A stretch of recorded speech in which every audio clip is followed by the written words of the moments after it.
വിധിയെക്കുറിച്ച് നിങ്ങൾ കേട്ടിട്ടുണ്ടോ? അതെ, എല്ലാവരും പറയുന്നൊരു കാര്യമാണ്, എൻ്റെ വിധി അതാണ്, എൻ്റെ വിധി ഇതാണ്, എൻ്റെ വിധി എന്നെ ഇങ്ങനെ വിധിച്ചത് കൊണ്ടാണ് എൻ്റെ ജീവിതം ഇന്നിങ്ങനെയായി തീർന്നത്. അത് ചിലർ സന്തോഷത്തോടെയും ചിലർ സങ്കടത്തോടെയാണ് പറയുന്നത്.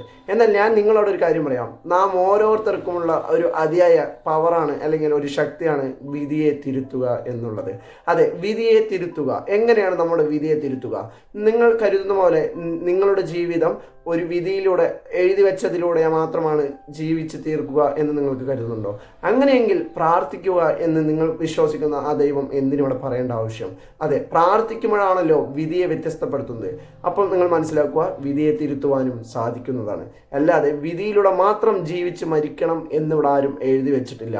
നമ്മളുടെ ചിന്തകളും ചിന്താഗതികളും നമ്മുടെ പ്രാർത്ഥനാ രീതികളും വ്യത്യസ്തപ്പെടുത്തിയാൽ നമ്മളുടെ വിധിയും തിരുത്തും. നിങ്ങൾക്കതറിയുമോ? അതെ, നിങ്ങൾ കരുതുന്നു നിങ്ങളുടെ ജീവിതം വിധി ദരിദ്രപരമായിട്ടുള്ള നിറഞ്ഞുള്ള ഒരു ജീവിതമാണെന്നാണ് നിങ്ങൾ വിശ്വസിക്കുന്നതും കരുതുന്നതും.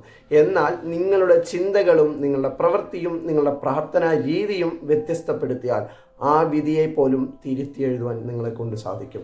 അതെ, നമ്മുടെ ഓരോരുത്തരുടെയും വിധിയെ തിരുത്തുവാൻ നമ്മളെ കൊണ്ട് കഴിയും.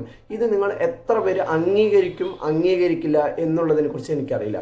എന്നാൽ അംഗീകരിക്കുന്നവരാണെന്നുണ്ടെങ്കിൽ മറക്കാതെ നമ്മുടെ പേജ് ഒന്ന് ഫോളോ ചെയ്യുക, ഈ വീഡിയോക്ക് ലൈക്ക് ചെയ്യുക, കമൻറ്റ് ബോക്സിൽ വിധി എന്നൊന്ന് കമൻറ്റ് ചെയ്യുക, മറക്കാതെ DM ചെയ്യുക. ഡയറക്റ്റ്ലി മെസ്സേജ് അയച്ചുകൊണ്ട് നിങ്ങളുടെ ചിന്തകളും ചിന്താഗതികളും എങ്ങനെ വ്യത്യസ്തപ്പെടുത്തുകയും നിങ്ങളുടെ ജീവിതത്തിൻ്റെ വിധിയിൽ പെട്ട് കുരുങ്ങിക്കിടക്കുന്ന ആളുകളാണെന്നുണ്ടെങ്കിൽ എങ്ങനെ വിധി മാറ്റി എഴുതാം എന്നുള്ളതിനെ കുറിച്ചും വ്യക്തമായി വിത്തിൻ 1 hour കൊണ്ട് ഞാൻ നിങ്ങൾക്ക് മനസ്സിലാക്കി തരാം, ഞാൻ നിങ്ങൾക്ക് പറഞ്ഞു തരാം. So thank you for watching.